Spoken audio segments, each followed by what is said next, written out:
नमस्कार साथियों, आप सभी का स्वागत है हमारे YouTube चैनल पूरा ज्ञान सीखो में। आज हम बात करेंगे हमारी राजस्थान विधानसभा सीरीज संख्या नंबर 3। आज हम संख्या नंबर 3 में बात करेंगे तारानगर विधानसभा क्षेत्र, जो कि राजस्थान राज्य की चूरू जिले के अंतर्गत आता है। राजस्थान विधानसभा क्षेत्र 1977 में अस्तित्व में आया। इससे पहले यह चूरू विधानसभा और सरदारसर विधानसभा के अंतर्गत आता था। 1952 से लेकर 1967 तक यह चूरू विधानसभा के अंतर्गत आता था और 1967 से लेकर 1977 तक यह सरदारसर विधानसभा के अंतर्गत आता था। लेकिन 1977 में यह अस्तित्व में आया और 1977 में यहाँ पर पहली बार चुनाव हुआ। नमस्कार साथियों, आप सभी का एक बार फिर से स्वागत है। आज हम सबसे पहले बात करेंगे तारानगर विधानसभा क्षेत्र की भौगोलिक स्थिति, इतिहास और जनसंख्या के बारे में, और यहाँ से संभावित चेहरे कौन कौन होंगे 2023 के चुनाव के लिए। तारानगर विधानसभा के अंतर्गत 2,38,774 मतदाता आते हैं। यह जाट बाहुल्य क्षेत्र माना जाता है। यहाँ पर जाट मतदाता निर्णायक भूमिका में रहते हैं। शहर के अंदर तारानगर में किसी भी जनजाति का कोई बाहुल्य नहीं है, लेकिन गांवों की जब बात की जाए तो यहाँ पर जाट मतदाता अधिक मात्रा में है। तारानगर विधानसभा क्षेत्र के अंतर्गत एक नगरपालिका और एक पंचायत समिति आती है। तारानगर विधानसभा में पहला चुनाव 1977 में हुआ। 1977 के पहले चुनाव में मनीराम नर, जो कि जनता पार्टी से प्रतिनिधि थे, उन्हें 23,460 वोट मिले और भारतीय राष्ट्रीय कांग्रेस से चंदनमल बैद को 12,962 वोट मिले। इस प्रकार पहले चुनाव में मनीराम नर ने जीत हासिल की थी। दूसरा चुनाव 1980 में हुआ।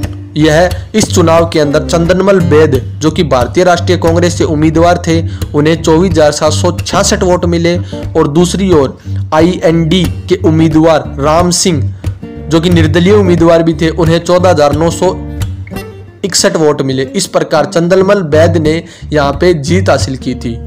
तीसरा चुनाव 1985 में हुआ।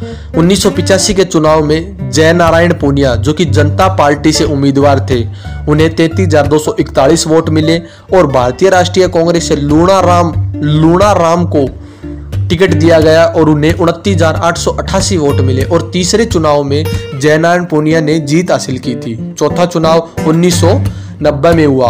1990 में चंदनमल बैद को राष्ट्रीय कांग्रेस से फिर एक बार टिकट मिली और उन्हें 32,999 वोट मिले। दूसरी ओर जनता दल से रामलाल नर को 20,799 वोट मिले। इस प्रकार चंदनमल बैद एक बार फिर तारानगर विधानसभा क्षेत्र से विधायक चुने गए। पांचवा चुनाव 1993 में हुआ।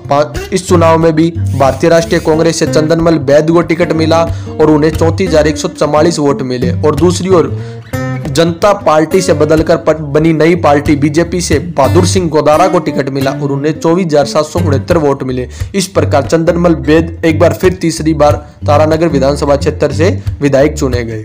1998 में चंदनमल बैद पर राष्ट्रीय कांग्रेस ने फिर से एक बार विश्वास जताया और उन्हें 46,415 वोट मिले और दूसरी ओर इनेलो इंडियन नेशनल लोकदल से जय नारायण पूनिया, जिन्हें 45,191 वोट मिले और इस चुनाव में भी चंदनमल बैद को जीत हासिल हुई और वह चौथी बार तारानगर विधानसभा क्षेत्र से विधायक बने।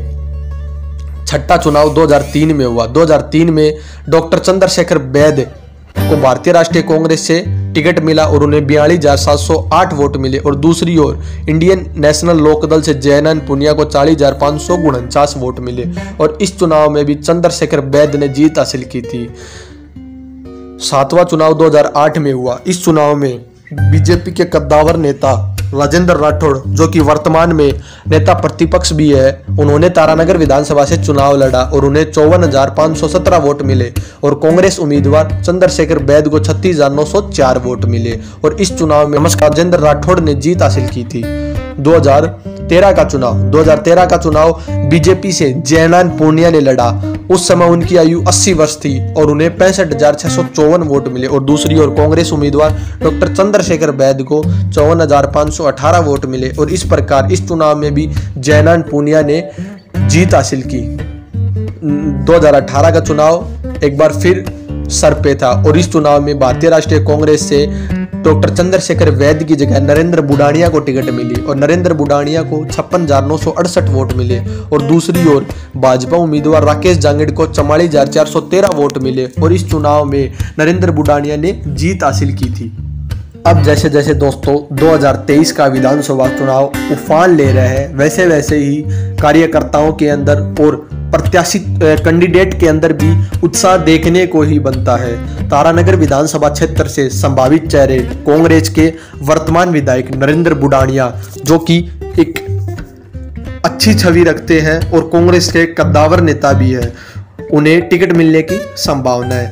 दूसरे कांग्रेस से पूर्व विधायक डॉक्टर चंद्रशेखर वैद्य को भी टिकट मिलने की आशंका है। चंद्रशेखर वैद्य भी कांग्रेस पार्टी से संभावित चेहरे हैं और उनकी भी जनता के बीच अच्छी पकड़ है और वह डॉक्टर होने के साथ साथ जनता के लिए एक भगवान का काम भी करते हैं कि वह उन्हें चिकित्सा संबंधी समस्याओं का निःशुल्क निदान करते हैं। 2023 चुनाव में भाजपा से संभावित चेहरे पूर्व के विधायक प्रत्याशी राकेश जांगड़, जो कि पिछले चुनाव में जीतते जीतते रह गए थे, और दूसरे संभावित उम्मीदवार वर्तमान प्रतिपक्ष नेता राजेंद्र राठौड़, जो कि पूर्व विधायक भी रह चुके हैं और उनकी तारानगर विधानसभा क्षेत्र में कार्यकर्ताओं के बीच अच्छी पकड़ है।